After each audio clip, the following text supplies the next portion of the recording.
তৈরি হয়ে উঠেছিল যে জানো ভারতীয় জনতা পার্টি থেকে আমাকে লড়বার সুযোগ দেওয়া হয়। এটা দীর্ঘদিনের মানুষের এখানে ইচ্ছা ছিল, দল সেই ইচ্ছার মর্যাদা দিয়েছে।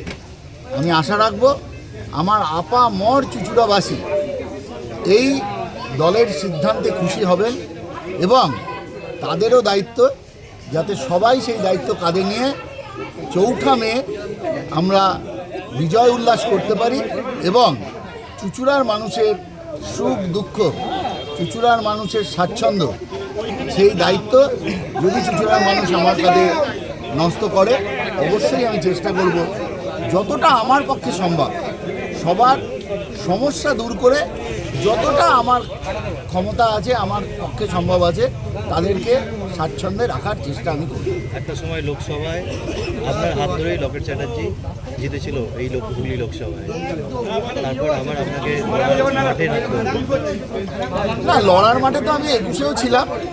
21-এ হয়তো আমার দায়িত্বটা পূর্ব বর্ধমান জেলা এবং তারকেশ্বর বিধানসভা ছিল। দল যখন যে দায়িত্ব দিয়েছে সে দায়িত্ব পালন করেছি। এবার আরও গুরুতর দায়িত্ব দিয়েছে, আশা করি আমি দলের মর্যাদা রাখতে পারব। আপনার উল্টো দিকে তৃণমূল প্রার্থী দেবাংশু ভট্টাচার্য তিনি বলছে যে খেলার মাঠে একাই খেলছিলেন। সত্যিই তো, এটা তো তিনি ভুল বলেননি। এতদিন আমাদের প্রার্থী ঘোষণা হতে দেরি হয়েছে, কিন্তু উনি একটা বিষয় বুঝতে পারেননি। আপনি দেখবেন যখনই যে কোনো জায়গায় অনুষ্ঠান হয়, প্রথম যে গান গাইতে ওঠে মানে উদ্বোধনী সঙ্গীত, এটা পাড়ার বাচ্চারাই করে।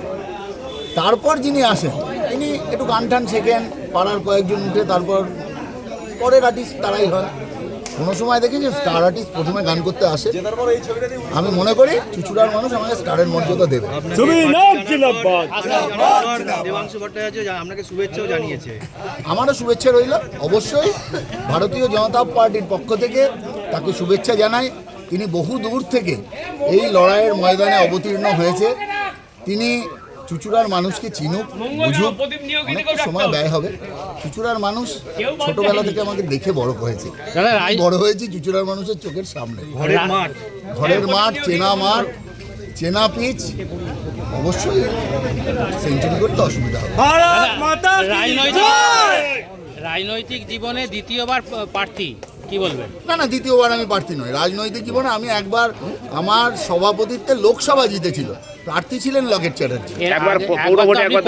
আপনি একবার লড়াই করেছিলেন। পৌরভোটে যখন আমি লড়াই করেছি তখন ভারতীয় জনতা পার্টির এই স্টেক ছিল না। তখন ভারতীয় জনতা পার্টি আপরাইজিং সবে, তখন 2-4 জন প্রার্থীর লড়াই করার মতো জায়গা থাকতো, বেশিরভাগ জায়গায় জামানত জব্দ হতো। সেই সময় একবার আমি খুব ভালো লড়তে পেরেছিলাম, মানুষ আমাকে খুব সুন্দরভাবে গ্রহণ করেছিল, কিন্তু আমাদের শক্তি ছিল না দুটো পক্ষকে সাথে লড়াই করে সেখানে জয় ছিনিয়ে আনবার, এবং আমাদের কার্যকর্তারাও খুব ছোট ছিল তখন।